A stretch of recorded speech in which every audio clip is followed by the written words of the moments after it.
नमस्ते, नमस्कार, जय हिंद दोस्तों। स्वागत है आपका आपके अपने प्लेटफॉर्म भीष्म में। और आज हम आपके साथ स्टैटिक जीके से संबंधित कुछ महत्वपूर्ण प्रश्नों को डिस्कस करने वाले हैं। तो चलिए शुरू करते हैं। हमारा क्वेश्चन है कि द्वितीय पंचवर्षीय योजना में किस क्षेत्र पर विशेष बल दिया गया था। तो यहाँ कुछ इंपॉर्टेंट फैक्ट और देख लेते हैं। देखिए, पहली पंचवर्षीय योजना जो फर्स्ट पंचवर्षीय योजना थी उसमें कृषि पर बल दिया गया था। पहली पंचवर्षीय योजना में कृषि पर बल दिया गया था। और जो दूसरी पंचवर्षीय योजना थी यानी जो सेकंड पंचवर्षीय योजना थी उसमें उद्योगों पर बल दिया गया था। तो पहली पंचवर्षीय योजना में कृषि और दूसरी पंचवर्षीय योजना में उद्योग, ये हमारी प्राथमिकता थे। तो जरा इस क्वेश्चन को देखते हैं। द्वितीय पंचवर्षीय योजना में किस क्षेत्र पर विशेष बल दिया गया था। तो द्वितीय पंचवर्षीय योजना में उद्योगों पर विशेष बल दिया गया था। चलिए चलते हैं नेक्स्ट क्वेश्चन पे। हमारा अगला प्रश्न है कि निम्नलिखित में से कौन सी खाद्य सुरक्षा की विशेषता नहीं है। तो अगर हम खाद्य सुरक्षा की प्रमुख विशेषताओं को देखें तो खाद्य पदार्थों का उपलब्ध रहना, अवेलेबिलिटी, ये एक विशेषता है। वहनीयता यानी अफोर्डेबिलिटी, ये भी एक विशेषता है। और अभिगम्यता, एसेसिबिलिटी, ये भी खाद्य सुरक्षा की विशेषता है। लेकिन यहाँ पूछा जा रहा है कि विशेषता नहीं है तो खाद्य सुरक्षा की विशेषता के रूप में स्वीकार्यता कभी भी नहीं रही है। यानी स्वीकार्यता खाद्य सुरक्षा की विशेषता नहीं है। स्वीकार्यता खाद्य सुरक्षा की विशेषता नहीं है, इस बात को ध्यान रखें। अगला प्रश्न है, एमआरटीपी अधिनियम 1969 में एम का पूर्ण रूप क्या है। एमआरटीपी अधिनियम 1969 में एम का पूर्ण रूप क्या है। तो जरा देखते हैं एमआरटीपी का पूर्ण रूप क्या होता है। तो एमआरटीपी का पूर्ण रूप होता है मोनोपोलीज एंड रिस्ट्रिक्टेड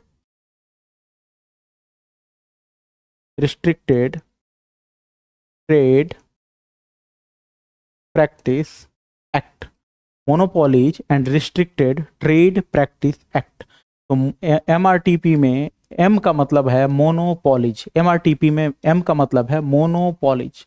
और अगर आपसे कोई पूछे कि एमआरटीपी का पूर्ण रूप क्या है तो आपका आंसर होगा monopolies and restricted trade practice act. और ये एमआरटीपी एक्ट जो है वो 1969 में पास होता है। तो आपका आंसर होगा मोनोपोलीज, ऑप्शन बी।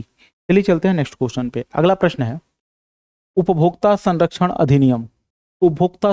अधिनियम में अधिनियमित किया गया था। तो उपभोक्ता संरक्षण अधिनियम जो है वो 1986 में पारित हुआ था।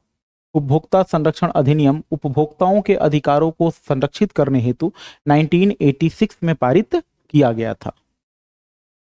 नेक्स्ट क्वेश्चन को देखते हैं। अगला प्रश्न है, श्वेत प्रकाश का उसके घटक रंगों में विभक्त होना क्या कहलाता है। तो श्वेत प्रकाश का उसके घटक रंगों में विभक्त होना वर्ण विक्षेपण कहलाता है। जैसा कि आप जानते हैं कि श्वेत प्रकाश जो है वो 7 रंगों से मिलकर बना हुआ है।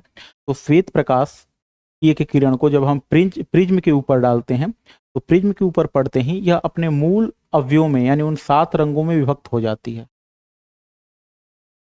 7 रंगों में विभक्त हो जाती है। तो इस प्रक्रिया को यानी श्वेत प्रकाश का इन 7 रंगों में विभक्त होने की प्रक्रिया को वर्ण विक्षेपण या डिस्पर्जन कहते हैं। वर्ण विक्षेपण या डिस्पर्जन कहते हैं। अगला प्रश्न देखते हैं। अगला प्रश्न है, तारों का टिमटिमाना मुख्य रूप से निम्न में से किसके कारण होता है। तो तारों का टिमटिमाना अपवर्तन या रिफ्रैक्शन के कारण होता है। तारों का टिमटिमाना अपवर्तन या रिफ्रैक्शन के कारण होता है। अगला क्वेश्चन देखते हैं। अगला प्रश्न है, स्थिति का परिवर्तन क्या है। तो किसी भी वस्तु की स्थिति में परिवर्तन गति कहलाती है। यदि किसी वस्तु की स्थिति में परिवर्तन हो रही है अर्थात वह गति की अवस्था में है। यदि किसी वस्तु की स्थिति में परिवर्तन हो रही है इसका मतलब है कि वह वस्तु गति की अवस्था में है। तो स्थिति में परिवर्तन को गति कहा जाता है। अगले क्वेश्चन को देखते हैं। अगला प्रश्न है, ध्वनि की प्रबलता ध्वनि उत्पन्न करने वाले या कंपन के आयाम के किस तरह से रिलेटेड होती है, यह पूछा जा रहा है। तो ध्वनि की प्रबलता ध्वनि उत्पन्न करने वाले कंपन के आयाम के वर्ग के समानुपाती होती है। ध्यान देंगे, ध्वनि की प्रबलता जो है वो ध्वनि उत्पन्न करने वाले कंपन के आयाम के वर्ग के समानुपाती होती है। राइट है। चलिए चलते हैं नेक्स्ट क्वेश्चन पे। हमारा अगला प्रश्न है कि ध्वनि की प्रबलता की इकाई क्या है। तो ध्वनि की प्रबलता को हमेशा डेसिबल में मापा जाता है। ध्वनि की प्रबलता या ध्वनि की लाउडनेस को हमेशा डेसिबल में मापा जाता है। अगला क्वेश्चन देखते हैं। अगला क्वेश्चन है एशियाई शेरों का अंतिम निवास स्थान कौन सा है? तो एशियाई शेरों का अंतिम निवास स्थान जो है वो गिर है। एशियाई शेरों का अंतिम निवास स्थान जो है वो गिर है। गिर कहाँ है? तो गिर गुजरात में है।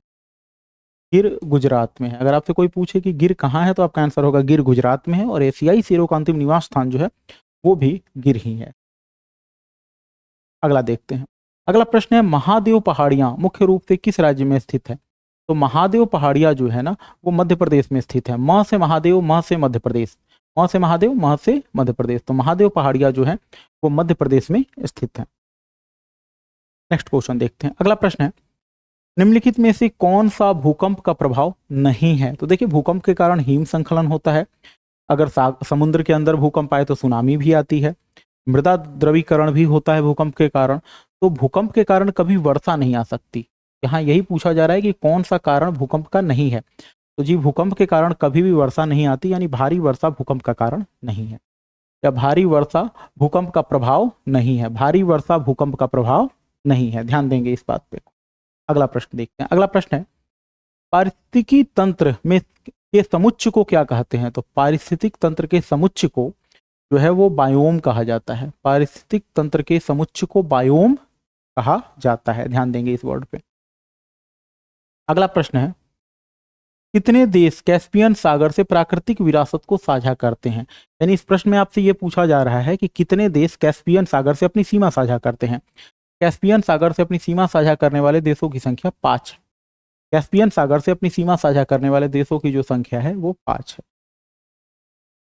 नेक्स्ट क्वेश्चन देखते हैं। अगला प्रश्न है उच्चतर गुणांक आय वितरण में असमानता को दर्शाता है। तो जब भी बात आय वितरण की असमानता की हो तो आय वितरण की असमानता को दर्शाने का कार्य जो है वो गिनी गुणांक का है। आय वितरण की असमानता को दर्शाने का काम गिनी गुणांक का है। यानी जब भी बात आय की असमानता की हो तो आपको सीधे गिनी गुणांक को टिक करना है, यानी हमारा आंसर होगा गिनी गुणांक। अगला प्रश्न भारत के प्रमुख राज्य कर निम्नलिखित में से कौन से हैं? यानी वैसे टैक्स जो राज्य सरकार लेती है उन्हें राज्य टैक्स कहते हैं, राज्य टैक्स या स्टेट ड्यूटी कहते हैं। तो यही पूछा जा रहा है कि भारत के प्रमुख राज्य कर यानी राज्यों के द्वारा लिया जाने वाला कर कौन सा है? तो स्टाम्प ड्यूटी और पंजीकरण। स्टाम्प ड्यूटी और पंजीकरण जो है ये राज्य सरकारें तसीलती हैं। स्टाम्प ड्यूटी और पंजीकरण राज्य सरकारें वसूलती हैं।